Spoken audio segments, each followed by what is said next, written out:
Christians aren't exempt from domestic or sexual violence. So why is the church failing to train its pastors how to handle it?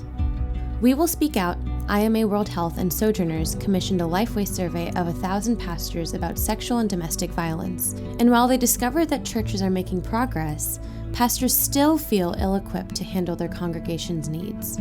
Because 90% of them have dealt with sexual or domestic violence situations, but only about half of them felt trained on how to respond. Movements like Me Too and Church Too have elevated the conversations on these issues.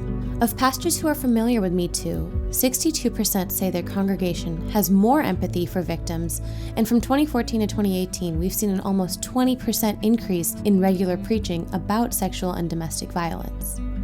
But preaching alone can't end this violence. Churches must actively work to make their congregations safer spaces for survivors, from connecting with their local shelters to posting hotline numbers in their women's restroom stalls. Sometimes we'll never know what impact a sermon or pastor can have, but for an issue that touches literally millions of women and men across this country, time's up on being silent about it in the church. If 90% of pastors have dealt with a situation of sexual or domestic violence, then 100% of them should be trained to handle it.